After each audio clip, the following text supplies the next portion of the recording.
الحمد لله رب العالمين والصلاة والسلام على الأنبياء والمرسلين وعلى آله وأصحابه ومن تبعهم ودعا بدعوتهم إلى يوم الدين. أما بعد، أعوذ بالله من الشيطان الرجيم. بسم الله الرحمن الرحيم.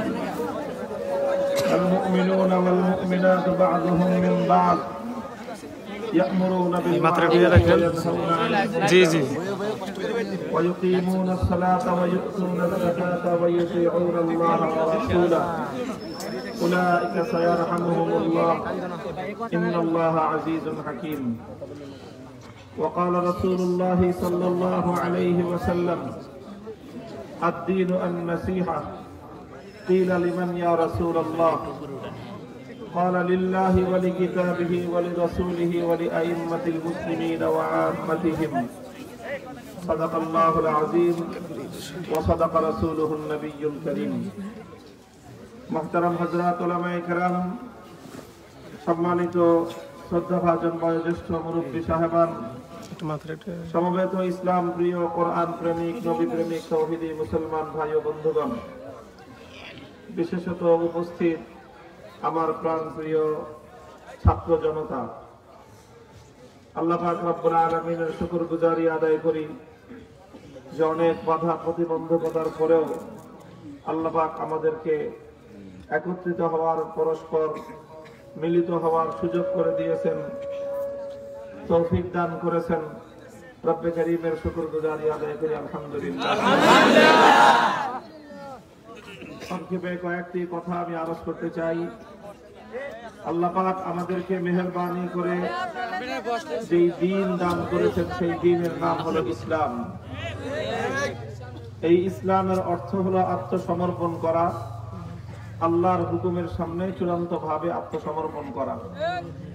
সুতরাং আমরা যেদিন থেকে ইসলাম গ্রহণ করেছি, সেদিন থেকেই তো আমরা আল্লাহর নিকট পরিপূর্ণভাবে আত্মসমর্পণ করেছি। আমাদেরকে আল্লাহ পাক রব্বুল আলামিন আল্লাহর নবী দিয়েছেন, পয়গম্বর দিয়েছেন, রাসূল আকরাম সাল্লাল্লাহু আলাইহি ওয়াসাল্লাম আল্লাহর পক্ষ থেকে বিশ্ব মানব জাতির জন্য সর্বশ্রেষ্ঠ নিয়ামত। কোরআনে পাকের মধ্যে আল্লাহ পাক যেখানে বলেছেন, আল্লাযীনা বাদদালু নি'মাতাল্লাহি কুফরান, যারা আল্লাহর নিয়ামতকে অস্বীকার করার মাধ্যমে প্রতি উত্তর দিয়ে থাকে।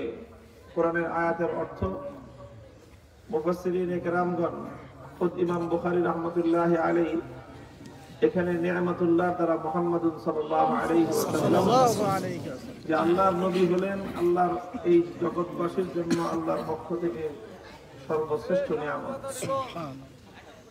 আল্লাহ রাসূল সাল্লাল্লাহু আলাইহি ওয়াসাল্লামের প্রতিটি শিক্ষা মানব জাতির জন্য, বিশ্ব মানবতার জন্য কল্যাণকারী। নবীর আদর্শ যদি দুনিয়ার মানুষ অনুসরণ করে, তাহলে এই দুনিয়াবাসীর কল্যাণ হবে। যারা নবীর আদর্শ থেকে বিচ্যুত হবে, তারা নিজেদের পায়ে কুঠারাঘাত করবে। নবীজির একটি হাদিস আমি পাঠ করেছি, সহিহ মুসলিম শরীফ সহ হাদিসের বিভিন্ন কিতাবের মধ্যে হাদিসটি বর্ণিত হয়েছে। আল্লাহর নবী বলেছেন, আদ-দীনু আন-নাসিহা। দ্বীন কিসের নাম? নসিহার নাম। নসিহা কাকে বলে? নসিহা যদি আমি বাংলায় এর প্রতি শব্দে অনুবাদ করতে চাই, নসিহার অর্থ হলো আন্তরিকতা। নসিহার মানে হলো আন্তরিকতা। আন্তরিকতা রাখতে হবে, এটার নামই হলো দ্বীন। আন্তরিকতা কার জন্য প্রশ্ন করা হলো। আল্লাহর নবী বললেন 5 বিষয়ে আন্তরিকতা রাখতে হবে। 1 নম্বর বিষয় হলো লিল্লাহ, আল্লাহর জন্য আন্তরিকতা রাখতে হবে। আল্লাহর জন্য আন্তরিকতা রাখার অর্থ হলো যে ইবাদত হবে একমাত্র কার? আল্লাহ। আনতা আবুদুল্লাহ ওয়া লা তুশরিকু বিহি শাইআ, আনতা আবুদাল্লাহ ওয়া লা তুশরিকু বিহি শাইআ। আল্লাহর প্রতি আন্তরিকতার অর্থ হলো আল্লাহ একমাত্র আল্লাহর ইবাদত করতে হবে, আল্লাহর আনুগত্য করতে হবে, এবং আল্লাহর আনুগত্যের সঙ্গে সাংঘর্ষিক হয় পৃথিবীতে এমন সকল আনুগত্য পরিহার করতে হবে। যেই আনুগত্য করতে গিয়ে, যার হুকুম মানতে গিয়ে, যেই নির্দেশনা মানতে গিয়ে আল্লাহর হুকুম লঙ্ঘন করা লাগে, কোন ইমানদার কোশ্চিনকালেও সেই নির্দেশনা অনুসরণ করতে পারে না। এটাই হলো তাওহীদের মর্মবাণী, এটাই হলো তাওহীদের শিক্ষা। আল্লাহর জন্য আন্তরিকতার অর্থ হলো যে চূড়ান্ত আনুগত্য একমাত্র কার? আল্লাহ। ইবাদত একমাত্র কার? আল্লাহ। আল্লাহর সঙ্গে কোন রূপ শরীক করা যাবে না। শিরককে সবচেয়ে বড় ঘৃণা করতে হবে। শিরককে ঘৃণা করা, এটাই হলো তাওহীদকে ভালোবাসার নামান্তর। আল্লাহকে যে ভালোবাসবে, শিরককে সে ঘৃণা করবে। শিরক ঘৃণা করা যেরকম ঈমানের অঙ্গ, যেই সমস্ত জিনিসের দ্বারা পৃথিবীতে শিরক প্রতিষ্ঠিত হয়, শিরকের যাবতীয় উপাদান, এগুলোকেও ঘৃণা করা, এটা হলো তাওহীদের দাবি, আল্লাহর প্রতি আন্তরিকতা রাখার দাবি।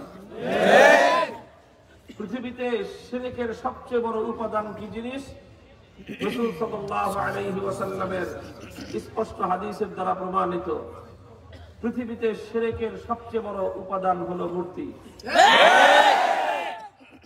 রাসূল আকরাম সাল্লাল্লাহু আলাইহি ওয়াসাল্লাম বলেছেন, আরব দেশে বিভিন্ন মূর্তির পূজা চলতো।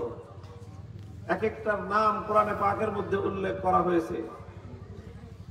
লাত, মানাত, উজ্জা, ইয়াউক, নাসার, এরকম অনেক মূর্তি ছিল। রাসূল আকরাম সাল্লাল্লাহু আলাইহি ওয়াসাল্লাম সেই সকল মূর্তিগুলোর ব্যাপারে বলেছেন যে এগুলো সব এক যুগের অনেক বড় বড় আল্লাহওয়ালা বুজুর্গদের নাম। এরা এক সময় আল্লাহর বড় বড় নৈকট্য প্রাপ্ত বান্দা ছিলেন, মহাসম্মানিত মানুষ ছিলেন, সুলাহা নেককার ছিলেন তারা। তাদের অনেক ভক্তবৃন্দ অনুসারী ছিল। যখন তারা মারা গেলেন, ভক্তবৃন্দরা ভালোবেসে ভক্তি করে তাদের পূর্বপুরুষদের আদর্শের অনুসরণ করার নিয়তে তারা তাদের যেই সকল ইবাদতখানা ছিল, খানকা ছিল, সেই সকল জায়গাগুলোতে তাদের মূর্তি তৈরি করলো। উদ্দেশ্য ছিল মহৎ। প্রথমে যখন মূর্তি তৈরি করা হলো, তার নিয়ত অনেক ভালো ছিল। কি নিয়ত ছিল? যে এই সকল নেককার লোকদেরা তারা দুনিয়া থেকে বিদায় নিয়েছেন, তাদের অবয়ব দেখে, তাদের মূর্তি দেখে আমরা চেতনা অর্জন করব, আমরা অনুপ্রাণিত হব। এর চেয়ে ভালো আর কোন নিয়ত হতে পারে না। যে আল্লাহর ইবাদতের ক্ষেত্রে অনুপ্রেরণা হাসিল করা হবে, আল্লাহ পাকের গোলামি করার ক্ষেত্রে তারা চেতনা অর্জন করবে, এইটা ছিল মহৎ উদ্দেশ্য। এই মহৎ উদ্দেশ্যে পৃথিবীতে প্রথম মূর্তি তৈরি করা হলো। এরপর যখন কয়েক প্রজন্ম অতিক্রান্ত হলো, প্রথম যখন মূর্তি তৈরি করা হলো, সেই মূর্তিগুলোর পূজা করা হতো না, ইবাদত করা হতো না, শুধু সেগুলোকে দেখে চেতনা আর প্রেরণা হাসিল করা হতো। এরপর সময় কাটতে লাগলো, প্রজন্মের পর প্রজন্ম অতিক্রান্ত হতে লাগলো। একটা সময় কয়েক প্রজন্ম অতিক্রান্ত হওয়ার পর শয়তান তাদের কাছে আসলো, এসে বলল যে দেখো, তোমাদের বাপ-দাদারা সফলতা অর্জন করেছে এই মূর্তিগুলোর পূজা করে, ইবাদত করে, তোমরা কেন এই মূর্তিগুলোর ইবাদত করো না? তখন পরবর্তী মানুষগুলো ওই সকল মূর্তিগুলোর পূজা এবং ইবাদত করা শুরু করলো। এইভাবেই দুনিয়াতে শিরক শুরু হলো, মূর্তি পূজা শুরু হলো। মুহতারাম হাজিরিন, প্রথম যারা মূর্তি বানিয়েছিলেন তারা কিন্তু অসৎ উদ্দেশ্যে মূর্তি বানান নাই। তাদের উদ্দেশ্য সব ছিল, নিয়ত ভালো ছিল, কিন্তু সেই ভালো নিয়তের পরিণাম, সব উদ্দেশ্যটা ভালো ছিল কিন্তু কাজটা ভালো ছিল না। উদ্দেশ্য সৎ ছিল, পদ্ধতিটা খারাপ ছিল। চেতনা অর্জন করার জন্য, অনুপ্রেরণা হাসিল করার জন্য মূর্তির কোনো প্রয়োজন হয় না। চেতনা এবং প্রেরণা অর্জন করার জন্য আদর্শের প্রয়োজন হয়। শিক্ষার প্রয়োজন হয়। মুহতারাম হাজিরিন, এই পৃথিবীর ইতিহাস পর্যালোচনা করলে সবচেয়ে বেশি সংখ্যক মানুষ যেই লোকটার আদর্শের অনুসরণ করে এবং কিয়ামত পর্যন্ত যার আদর্শের অনুসারী সবচেয়ে বেশি হবে, তিনি হলেন মুহাম্মদুর রাসূলুল্লাহ সাল্লাল্লাহু আলাইহি ওয়াসাল্লাম। মানুষ তার অনুপ্রেরণায় অনুপ্রাণিত হয়। সারা দুনিয়ার মানুষ তার চেতনাকে বক্ষে ধারণ করেছে। লক্ষ কোটি মানুষ তার চেতনাকে ধারণ করে অকাতরে জীবন দেওয়ার জন্য প্রস্তুত। কই আল্লাহর নবীর চেতনা এবং নবীজির প্রেরণা, তার আদর্শ অনুসরণ করার জন্য নবীজির তো কোনোদিন কোন মুসলমান মূর্তি বানায় নাই। সুতরাং চেতনার জন্য মূর্তি বানাইতে হয়, এই কথা যারা বলে তাদের মতো বোকা আর কেউ হতে পারে না। যারা বলে যে আমরা মূর্তি বানাই, আমাদের তো কোনো খারাপ উদ্দেশ্য নাই, ভালো উদ্দেশ্যে বানাচ্ছি, আমরা বলবো দুনিয়াতে আপনাদের চেয়ে আরো অনেক মহৎ উদ্দেশ্য নিয়ে মূর্তি বানানো শুরু হয়েছিল। পরবর্তীতে সেই মূর্তিগুলোকে কেন্দ্র করেই দুনিয়াতে শিরকের আখড়া এবং আড্ডা জমেছে। এজন্য ইসলামের মধ্যে সবচেয়ে বড় যে সকল পাপগুলো রয়েছে, যেই সকল পাপ সবচেয়ে ভয়াবহ, তার মধ্যে একটা পাপ হলো মূর্তি তৈরি করা। আল্লাহর নবী স্পষ্ট হাদিসের মধ্যে বলেছেন, ইন্না আশাদ্দান নাসি আযাবান ইয়াউমাল কিয়ামাতি আল মুসাব্বিরুন ইউকালু লাহুম আহয়ু মা খালাকতুম। কিয়ামতের দিন আল্লাহ পাক রব্বুল আলামিন ওই সকল লোকগুলোকে সবচেয়ে কঠোর শাস্তি প্রদান করবেন যারা দুনিয়াতে কোনো প্রাণীর মূর্তি তৈরি করে, ভাস্কর্য তৈরি করে। আল্লাহ বলেন, আহয়ু মা খালাকতুম, দেহ তৈরি করেছো, আত্মা দাও। দেহ তৈরি করেছো, প্রাণ দাও। অথচ দুনিয়াতে কাউকে প্রাণ দেওয়ার ক্ষমতা কোনো মানুষের নাই। যখন যে যতগুলো দেহ তৈরি করেছে প্রাণ দিতে না পারবে, আল্লাহ পাক এক একটা দেহ তৈরি করার কারণে তাকে জাহান্নামের মধ্যে এক একবার আযাব দিতে থাকবে। এজন্য সন্দেহাতীত ভাবে কথা বলা যায়, যারা আল্লাহর নবীকে বিশ্বাস করে, যারা নবীকে নবী বলে বিশ্বাস করে, তাদেরকে এই কথা বিশ্বাস করতে হবে, নইলে ঈমান থাকবে না। যে মূর্তি তৈরি করা পৃথিবীতে সবচেয়ে বড় পাপ। ভাস্কর্য তৈরি করা, মানুষের অথবা যে কোনো প্রাণীর পূর্ণাঙ্গ আকৃতি অবয়ব বিশিষ্ট ভাস্কর্য তৈরি করা পৃথিবীতে মহাপাপ।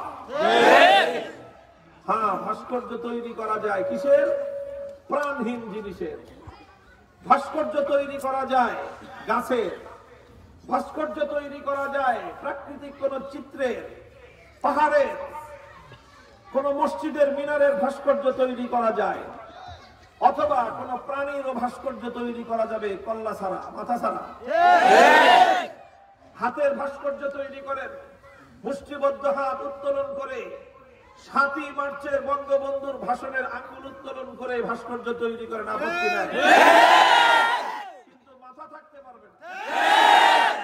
হাতের ভাস্কর্যতে ইসলামের আপত্তি নাই, মাথার ভাস্কর্য হলো ইসলামের আপত্তি।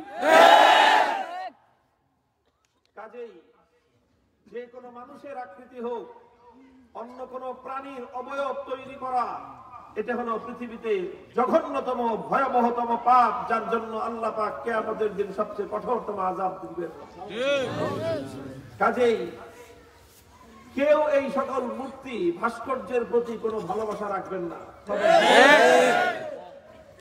ফাজতানিবুর রিজসা মিনাল আওসানি ওয়াজতানিবু কাওলাজ যুর। আল্লাহর কোরআন ভাস্কর্যকে, মূর্তিকে নাপাকি, অতি দুর্গন্ধময় বস্তু বলে আখ্যায়িত করেছেন কোরআনের মধ্যে। যারা কোরআনকে বিশ্বাস করে তারা কোনোদিন কোনো ভাস্কর্যকে ভালোবাসতে পারে না। মুহতারাম হাজিরিন, হাদিসের মধ্যে আল্লাহ নবী স্পষ্ট বলেছেন, লা তাদখুলুল মালায়েকাতু বাইতান ফীহি কালবুন আও তাসাবীর। যেই ঘরের মধ্যে কুকুর থাকে, অথবা কোনো প্রাণীর মূর্তি থাকে, ভাস্কর্য থাকে, সেই ঘরে রহমতের ফেরেশতা ঢুকে না। এই হলো স্পষ্ট সহিহ হাদিস। এজন্য 1400 বছর পর্যন্ত ইসলামের 4 মাযহাবের সকল উলামায়ে কেরাম, 4 মাযহাবের বাইরে যুগে যুগে যত আলেম এসেছে, আহলে হাদিস হোক, সালাফি হোক, পৃথিবীতে যারা কোরআন এবং হাদিসকে অনুসরণ করে এমন একজন মানুষ বিগত 1400 বছরে অতিক্রান্ত হয়নি যিনি এ কথা বলবেন যে মূর্তি বা ভাস্কর্য তৈরি করা বৈধ আছে। আজকে যারা এই সকল কথা বলে তারা মূলত কোরআন হাদিসের কথা বলে না, বরং তারা কারো চাটুকারিতা করতে চায়। এই চাটুকাররাই হলো যুগে যুগে সমস্ত ভালো মানুষের পতনের কারণ হয়েছে। এদের কথাই আল্লাহর কোরআনের মধ্যে আল্লাহ পাক বলেছেন ইশতারাউ বিআয়াতিল্লাহি সামানান কালীলা, যে তারা অল্প মূল্যে আল্লাহর কোরআন এবং ইসলামকে বিক্রি করে। যারা কোরআন বিরোধী কথা কোরআনের নামে চালিয়ে দেয়, শরীয়ত বিরোধী কথা শরীয়তের নামে চালিয়ে দেয়, পৃথিবীতে তাদের চেয়ে জঘন্যতম কোনো মানুষ হতে পারে না। মুহতারাম হাজিরিন, আমি আপনাদের সম্মুখে হাদিস পাঠ করেছিলাম, লম্বা কথা বলবো না, যে দ্বীন হলো আন্তরিকতার নাম। 1 নম্বর আন্তরিকতা হলো আল্লাহর জন্য। আল্লাহর জন্য আন্তরিকতার অর্থ হলো আল্লাহর ইবাদত একমাত্র কার? আল্লাহ। চূড়ান্ত এবং নিঃশর্ত আনুগত্য একমাত্র কার? আল্লাহ। আল্লাহর আনুগত্যের বহিঃপ্রকাশ হলো তাওহীদের মূল চেতনাই হলো শিরকের ধারে কাছেও যাওয়া যাবে না। যে সকল জিনিসের সাথে শিরকের সম্পর্ক আছে সেই সকল জিনিসগুলোকেও ঘৃণা করতে হবে। কাজেই মূর্তির প্রতি, ভাস্কর্যের প্রতি চাই সেই ভাস্কর্য যত বড় মহান ব্যক্তিরই হোক না কেন, কোন ভাস্কর্যের প্রতি কোন ধরনের হৃদয়ের আকর্ষণ রাখা এটা মুনাফিকের আলামত। আল্লাহ রাসূল সাল্লাল্লাহু আলাইহি ওয়াসাল্লাম যেদিন মক্কা বিজয় করেছিলেন, মক্কা বিজয় করে পবিত্র বাইতুল্লাহর মধ্য থেকে 360টা মূর্তি বের করেছিলেন। যেই মূর্তিগুলো বের করা হলো সেই মূর্তিগুলোর মধ্যে 2টি মূর্তি ছিল, একটা ইব্রাহিম আলাইহিস সালামের আর একটা ইসমাঈল আলাইহিস সালামের। এই 2 মূর্তি বের করে আল্লাহ নবী সবচেয়ে ক্ষিপ্ত হলেন, রাগান্বিত হলেন।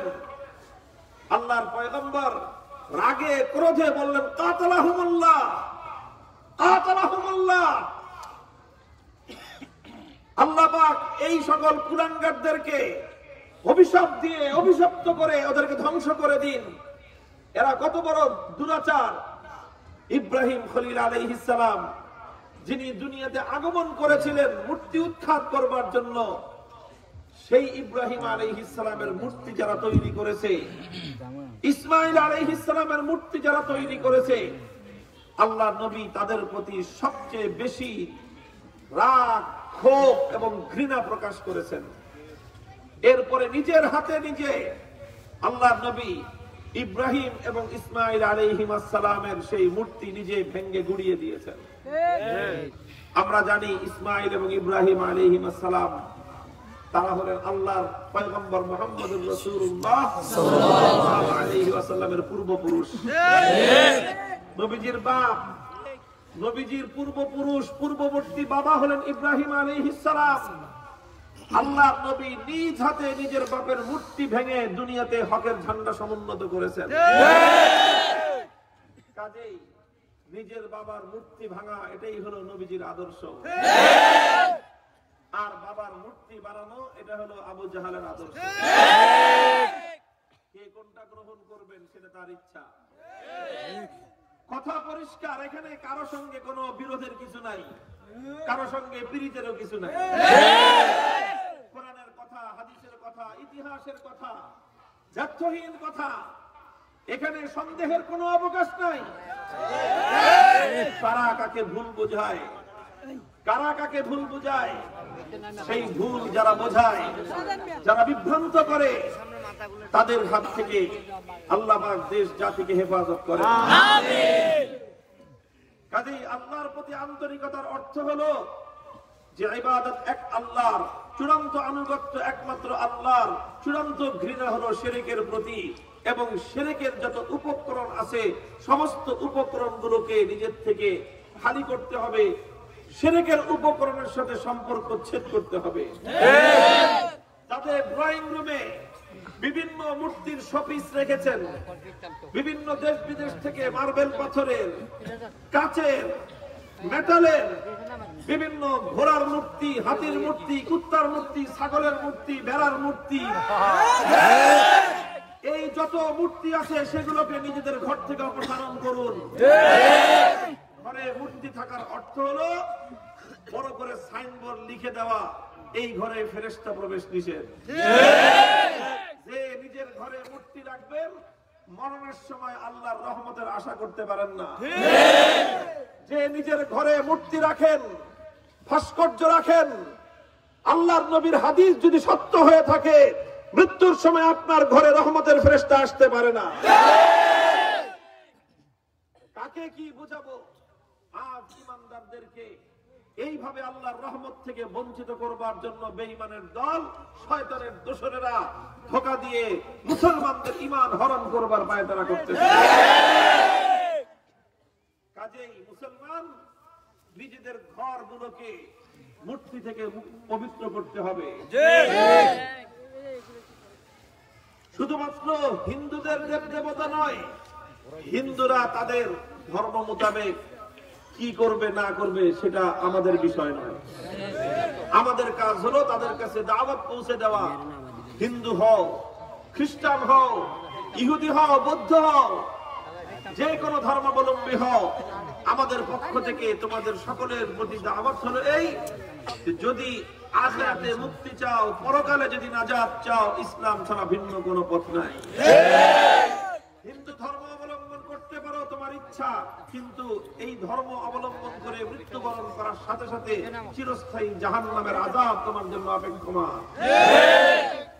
বৌদ্ধ ধর্ম, খ্রিস্ট ধর্ম, ইহুদি ধর্ম, আমরা ইসলাম গ্রহণ করার জন্য কাউকে বাধ্য করব না, বাধ্য করার অনুমতি নাই, কিন্তু সকলকে বলাটা এটা আমাদের জিম্মাদারি আর দায়িত্ব। আমরা দায়িত্ব পৌঁছে দিচ্ছি, হে দুনিয়ার সমস্ত অমুসলিমেরা, যদি মুক্তি চাও, নাজাত চাও, নরকের আযাব থেকে বাঁচতে চাও, একমাত্র পথ হলো ইন্নাদ-দীনা ইনদাল্লাহিল ইসলাম। ইসলাম ছাড়া আল্লাহর নিকট মুক্তির ভিন্ন কোনো রাস্তা নাই। কাজেই তাদের কথা, তারা আমাদের পয়গাম পৌঁছে দেওয়ার পয়গাম তাদের কাছে পৌঁছায় দিলাম, মানবে কি মানবে না সেটা তাদের বিষয়।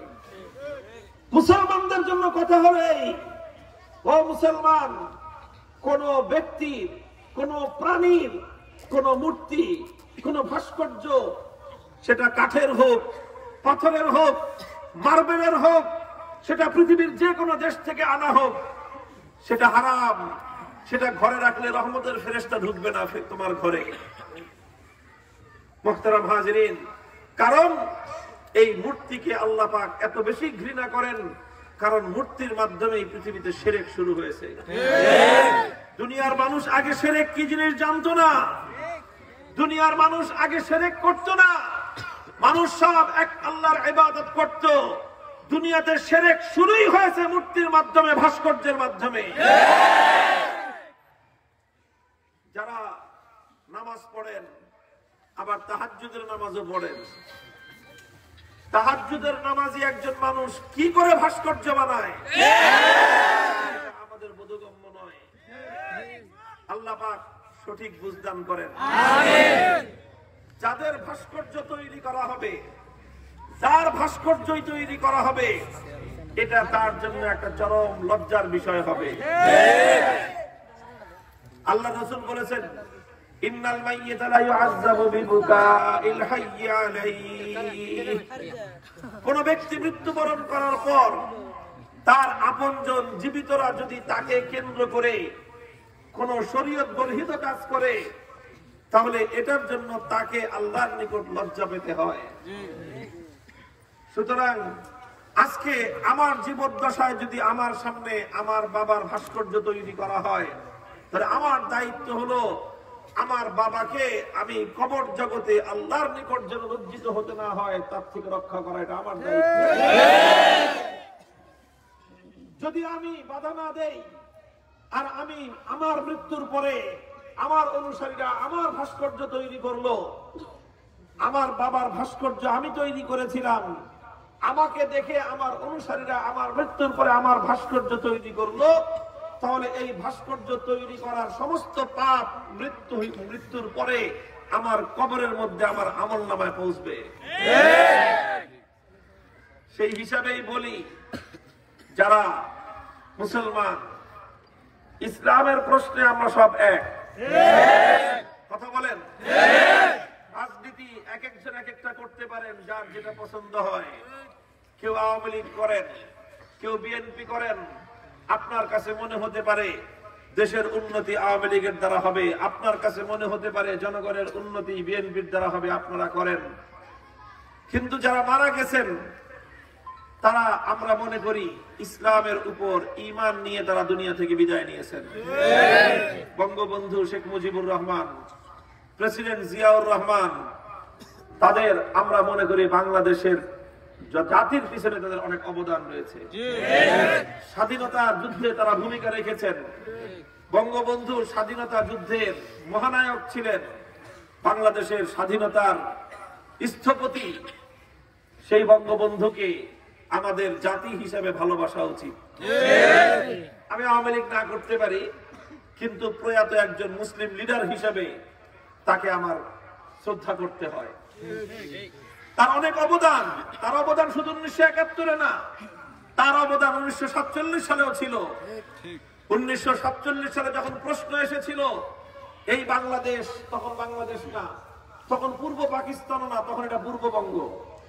তখন এটা প্রশ্ন আসছিল এই পূর্ববঙ্গ কোন দিকে যাবে, এটা কি ভারতের সাথে থাকবে না ভারত থেকে আলাদা হয়ে মুসলমানদের একটা আলাদা আবাসভূমি হবে, এই ছিল প্রশ্ন।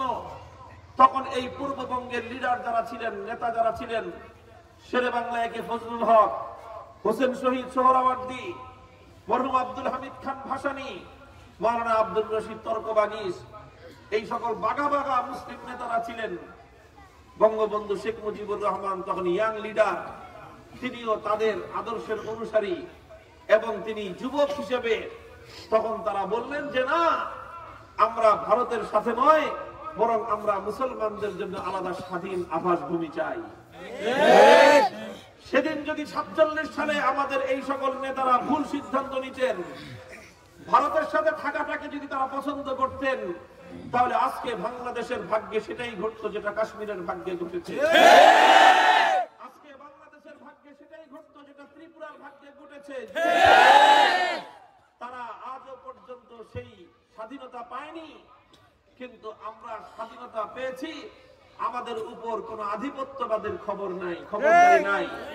কারণ 47 সালে এ সকল বাংলাদেশের মুসলিম নেতারা, বঙ্গবন্ধু তাদের সাথে ছিলেন, তারা এই দেশটাকে পৌত্তলিকতাবাদ থেকে মুক্ত রেখে এদেশে মুসলমানদের জন্য স্বাধীন আলাদা রাষ্ট্র প্রতিষ্ঠা করেছিলেন।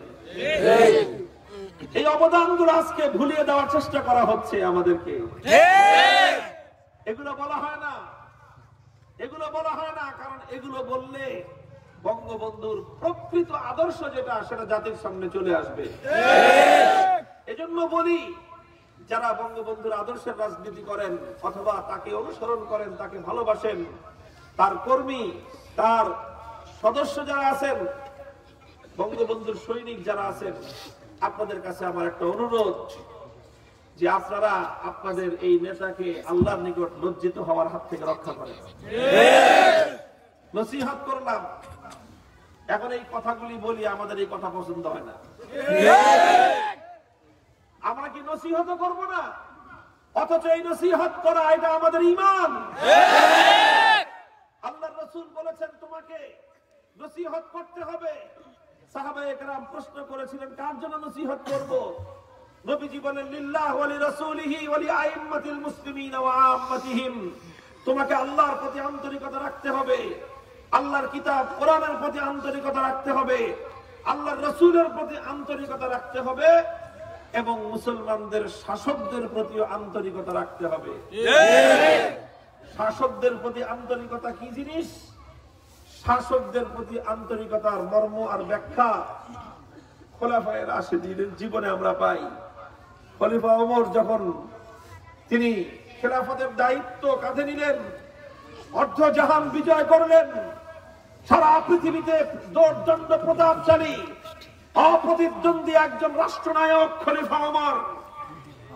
সেই খলিফা ওমর তার সঙ্গী সাথী জনগণকে জিজ্ঞাসা করেছিলেন বিভিন্ন সময়ে যে তোমরা আমার সঙ্গে কেমন আচরণ করতে চাও। তখন খলিফা ওমরের সম্মুখে সাহাবায়ে কেরাম কি জবাব দিয়েছিলেন?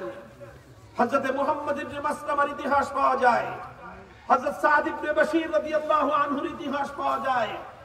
তারা বলেছিলেন, ওমর, যতদিন পর্যন্ত আপনি আল্লাহর কোরআন নবীর সুন্নাহ মোতাবেক নিজে চলবেন, আমাদেরকে চালাবেন, ততদিন পর্যন্ত আনুগত্য করব। আপনার হুকুম পালন করার জন্য আপনার আঙ্গুলের নির্দেশে আমরা জীবন দিব। আর আপনি যদি সামান্য একটু সঠিক সত্য পথ থেকে ডানে অথবা বামে বিচ্যুত হওয়ার চেষ্টা করেন, আপনি যদি বিভ্রান্তির পথে ভুল পথে চলা শুরু করেন, নুসাউবিকা কামা ইউসাউবুল কিদা, আমরা আপনাকে তরবারি দিয়ে আর অস্ত্র দিয়ে ওইভাবে সোজা করে দিব যেইভাবে তীর সোজা করা হয়।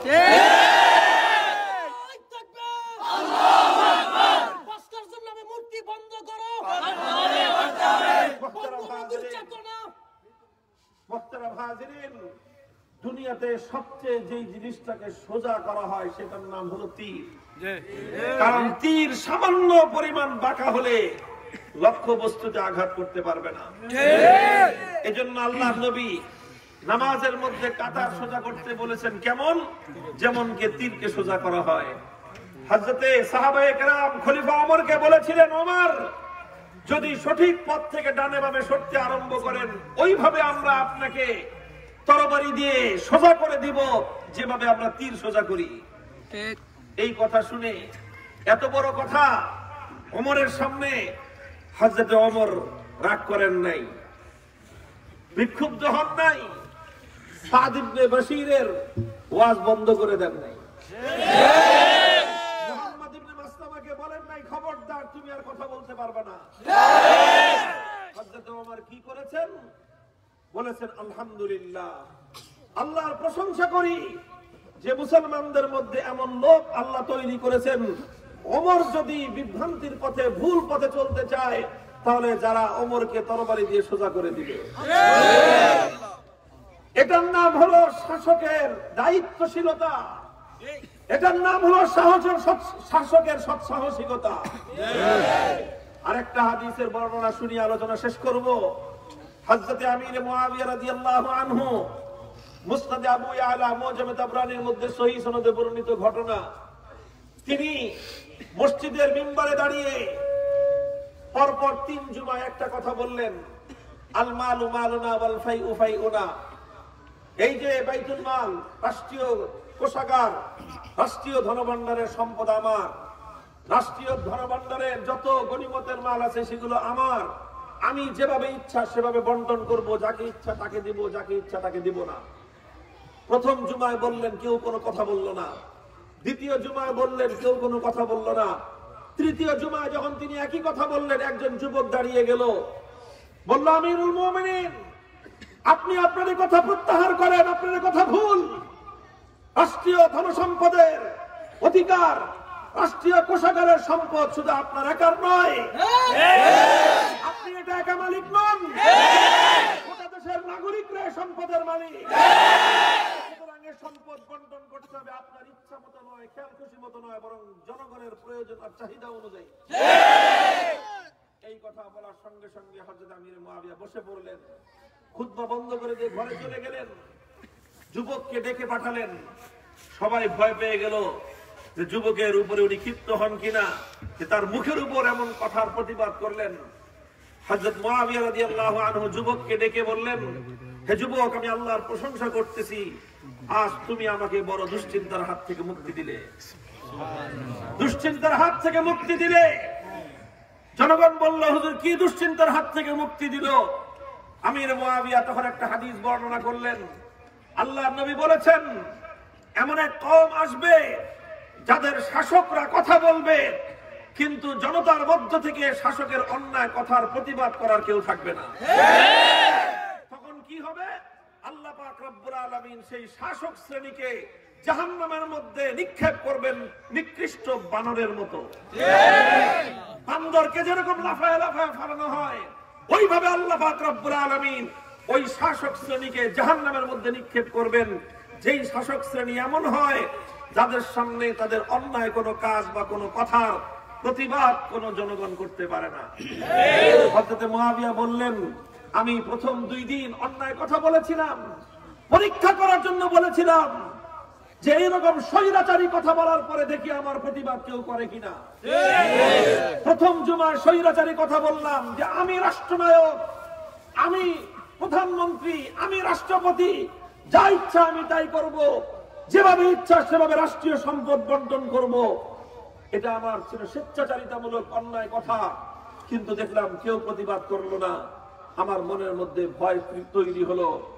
দ্বিতীয়বার আবার বললাম পরীক্ষামূলক, দেখি আমার অন্যায় কথার কেউ প্রতিবাদ করে কিনা। দেখলাম কেউ প্রতিবাদ করলো না, আমার মনের ভয় আরো বেড়ে গেল। তৃতীয় জুমায় আবার বললাম সর্বশেষ পরীক্ষা করার জন্য যে আমার অন্যায় কথার কেউ কোনো প্রতিবাদ করে কিনা। আজ যখন তুমি প্রতিবাদ করলে আমার মনটা ভরে গেল, আমি সেই দুশ্চিন্তা মুক্ত হলাম যে আমি সেই শাসক নই যে শাসকের সামনে তার অন্যায় কথার প্রতিবাদ করা হয় না। খুশি হয়েছেন, যুবকের প্রতি সন্তুষ্টি প্রকাশ করে আল্লাহর শুকর গুজারি আদায় করেছেন। এর নাম হলো মুসলিম শাসক, আর এর নাম হলো মুসলিম জাতি। আল্লাহ পাক রব্বুল আলামিন আমাদের সৌভাগ্য যে আমাদেরকে এক মুসলিম জনপদে প্রেরণ করেছেন, আমাদেরকে মুসলিম শাসক দিয়েছেন, এটাও আমাদের জন্য আল্লাহর রহমত।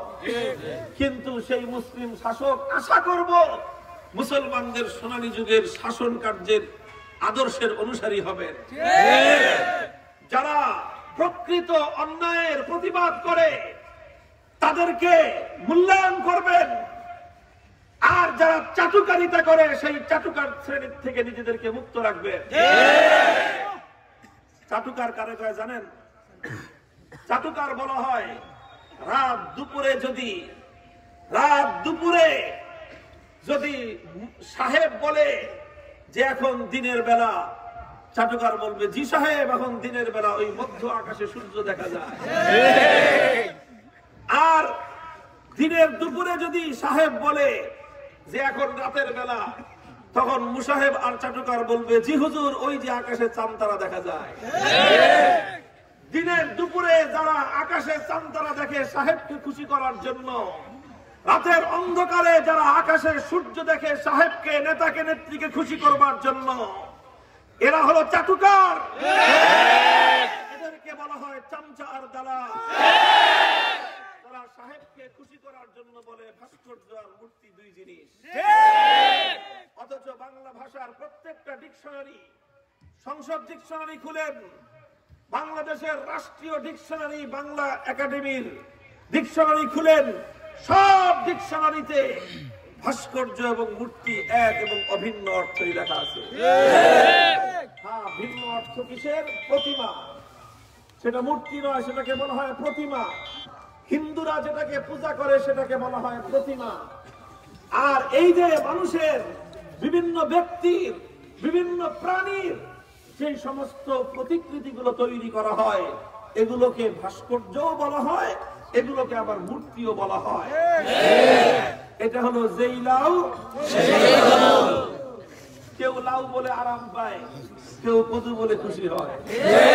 শাইখুল হাদিস রাহমাতুল্লাহি আলাইহি সেই সময়ে ভাস্কর্য বিরোধী আন্দোলন করতে গিয়ে বলতেন যে গ্রামের ডিম আন্ডা শহরে গিয়ে মামলেট হয়ে গেছে। এখন গ্রামের মানুষ শহরে এসে মামলেট কি জিনিস চিনে না।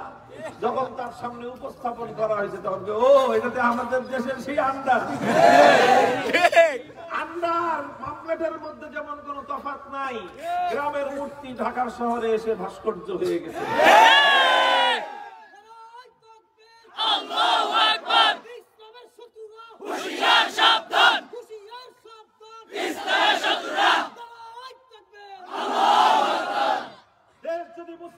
হয়ে থাকে, 1947 সালের বঙ্গবন্ধুর ভূমিকা যদি সত্য হয়ে থাকে, 1947 সালের শেরে বাংলা হোসেন শহীদ সোহরাওয়ার্দী ভাসানী এবং তর্কবাগী বঙ্গবন্ধুরা যদি সঠিক কাজ করে থাকেন, আর আমার দেশটা যদি ৯৭% মুসলমান যদি এক আল্লাহতে বিশ্বাসী হয়ে থাকে, যদি 19৭১-এর ৭ই মার্চের রেসকোর্সের ময়দানে বঙ্গবন্ধুর বক্তব্য এমনটা হয়ে থাকে, এদেশের মানুষকে মুক্ত করে ছাড়বো ইনশাআল্লাহ।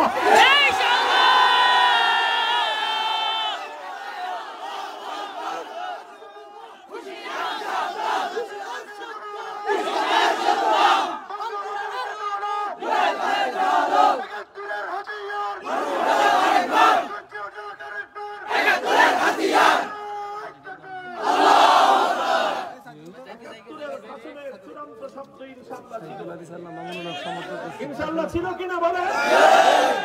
ইনশাআল্লাহ ছিল। এদিকে তাকান। আল্লাহ পাক রব্বুল আলামিনের আল্লাহ, এদিকে তাকাও সবাই। এই বাচ্চারা ওই লালটা বন্ধ করো, বাতিটা। আরে জানলে আপনাদের কি সমস্যা হয়েছে? সব ওদিকে তাকাইতেছে। মুহতারাম হাজিরিন, তাহলে বাংলাদেশের স্বাধীনতার মূল মন্ত্র ছিল ইনশাআল্লাহ। স্বাধীনতার ভাষণের বক্তব্যের প্রধান কথা ছিল ইনশাআল্লাহ। যদি ইনশাআল্লাহর নামে বাংলাদেশ মুক্ত স্বাধীন হয়ে থাকে, তাহলে এক আল্লাহ পাক রব্বুল আলামিনের তাওহীদ এবং একত্ববাদ বিরোধী শিরকের আখড়া মূর্তি কোনদিন বাংলাদেশের সংস্কৃতি হতে পারে না।